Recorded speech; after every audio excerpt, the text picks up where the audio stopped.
Welcome back to another video. Let's take a look how we can define the following exploded view. So we see the tire, the rims, and everything will move like this. And we can easily control this using an empty, which will be the following over here. And we have some object constraints for position added for that. That means that afterwards we can change the influence parameter over here in order to control this. Now, in order to get this set up, I'm gonna start from scratch. So I will create a new file. I will import the car model. You can use the model that you prefer. So over here within downloads, this will be the model. I will delete the default camera, light, and cube. And in this case, we see that this car is within a collection. And we see some parenting between some components. Now, I usually would recommend to clear those before you're going to start the animation. So you can select everything over here. I'm going to press Alt and P, and this will enable the clear parent. And in this case, I want to clear the parent and keep the transformation. Then we're going to see all of those elements added over here. I will also enable screencast keys, so it will be easier to follow. So until now, we remove all the links between the components, but for this car, if I will select the door, for example, I will press G to grab it. We're gonna see that all of those components will be linked together. It will be the same over here for the windows. Now, we want to separate by isolated. So I can select everything. I'm gonna press Tab to go to edit mode. I'm gonna press A in order to select everything over here. Also, I would recommend that before you're going to do this selection, you will also enable X-ray view, and this will select all the elements over here.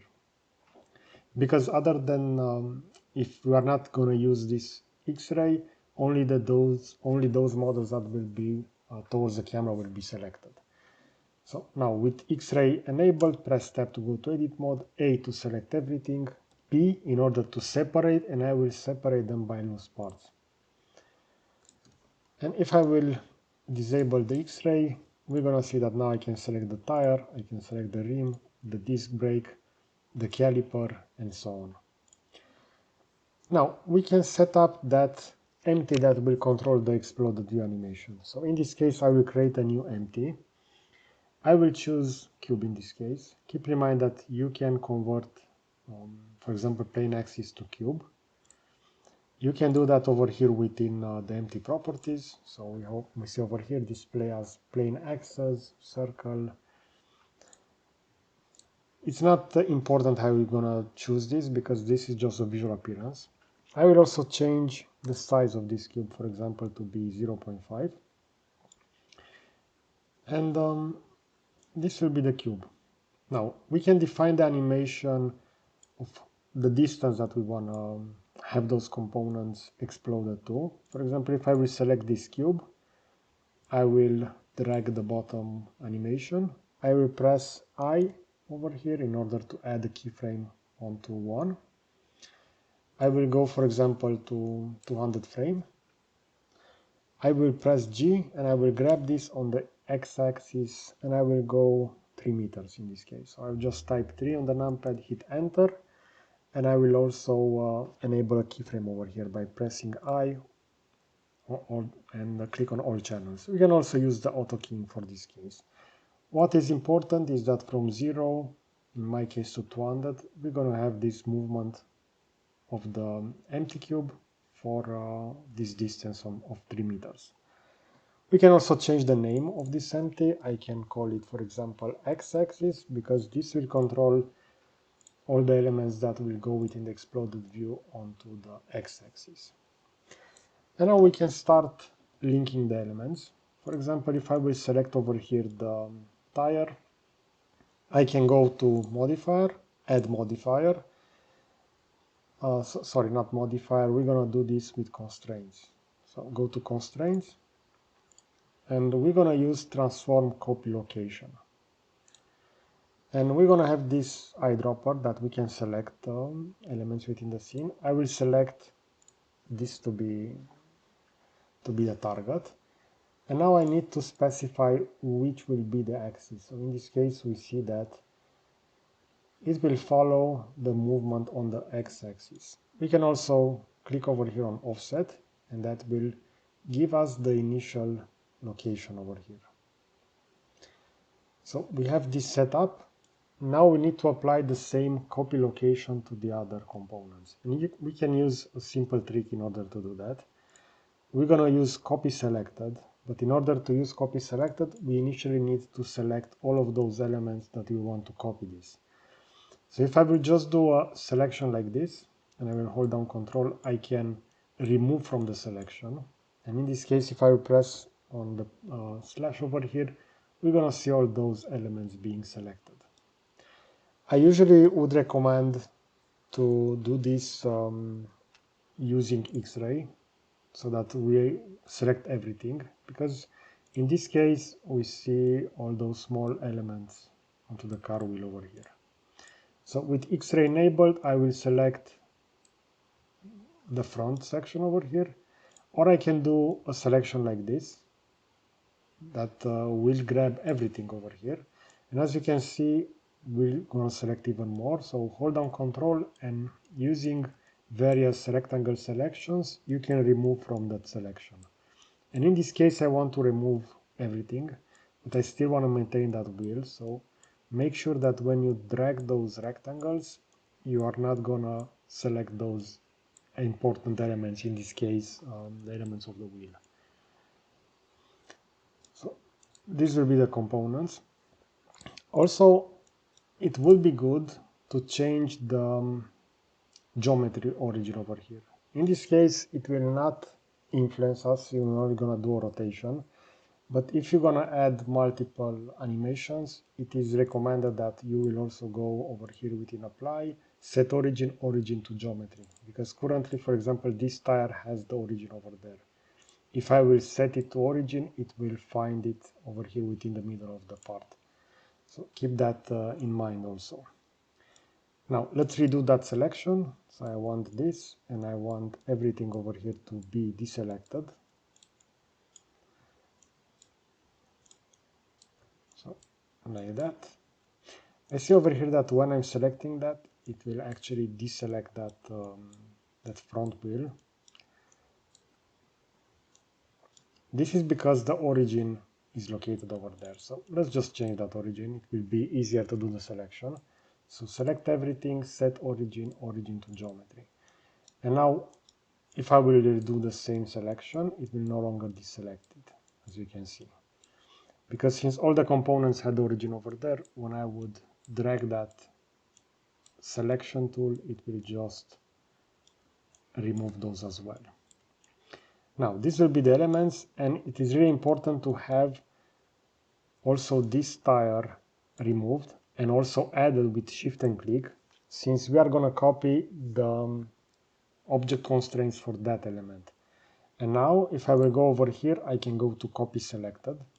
And what actually happened is that all of those elements will inherit the same constraint over here.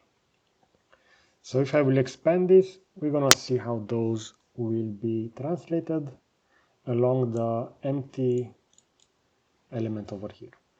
And now, in order to make this a little bit more interesting, we're going to change the values.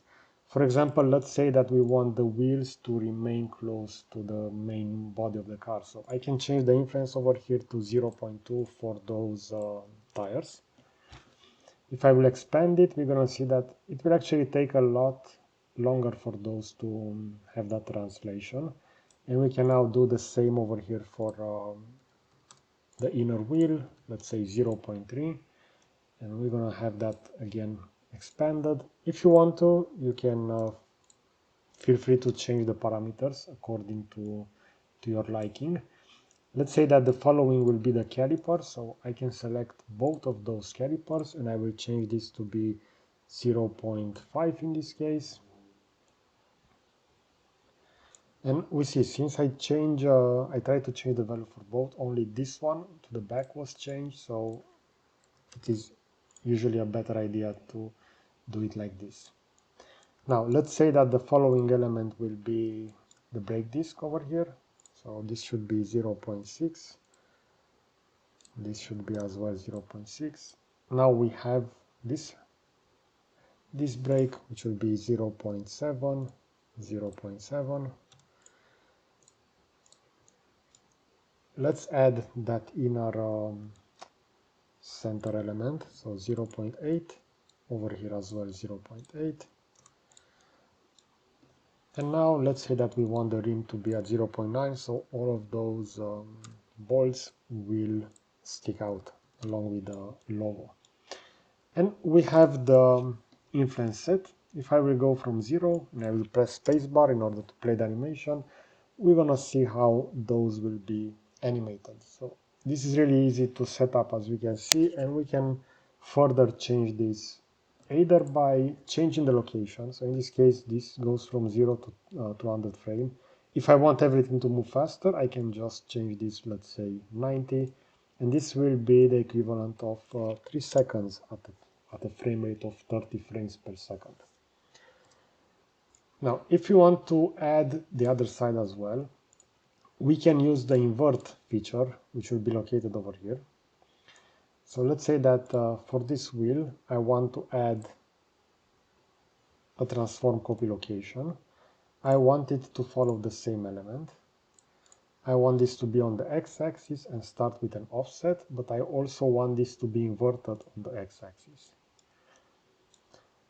And as we can see, since we have this invert checked over here, it will actually go within the inverse direction. So we can now do the changes over here, so we can copy this same element to the other side. So I can do a shift selection like this, or I can grab everything, hold down Control, remove the middle, remove all of those elements.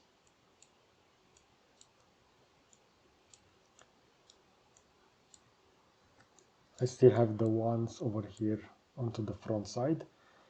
Keep in mind that I didn't use X-ray, so let's enable X-ray because some of the elements will not be visible over there. So now let's remove those. I want the chair to be removed. And it's usually a good idea to check for all of those small elements. Since we splitted this and the car has a lot of details, this step requires additional work. But since we have multiple components, the animation will be a lot more interesting. Now remove the tire, add the tire since that is the one that we constrained, and we're gonna copy the selected.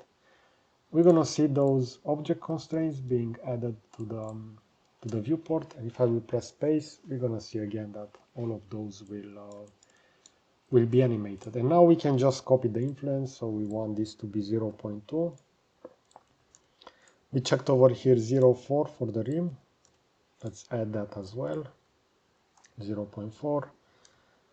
The following one will be the caliper, which will be 0.5 in this case. So let's change that as well, 0.5. If you don't have a numpad, I highly suggest that you're going to install a numpad emulator, since it will make things a lot easier within Blender. Since we are using so many numeric values, it will just be a lot easier. Now we have for the following one 0.7 and 0.7. We have the inner element over here at 0.8 and again 0.8 for this one, and we have this at 0.9. And we see all of those small elements. If I'm going to press on comma, that will zoom in. Those will remain over here, but you can further adjust with those as well. Now, if I'm going to play the simulation from 0, I'm going to press space, we're going to see that exploded view going like this. So if you want this to be animated also within reverse, we can just copy the keyframe over here. We can copy the one over here from 0. I will go to 180. I will paste that. So let me just copy this keyframe. So Ctrl C and Ctrl V. Make sure that you are within the bottom when you're going to press Ctrl V, otherwise you're going to paste the elements within the viewport, so that is what happened previously. But now, if I'm going to press spacebar, we're going to see the exploded view animation, and afterwards those components will go back into the location. Okay, so I hope you enjoyed this kind of content. I will position a similar video on the left side, and within a following video I will also do the following for the z-axis. So the interior, the doors will go upwards over here, as well as the windows. So I'm gonna add a video link to that within the description. I will also add the subscribe button to the right. So that's it. Thanks for watching.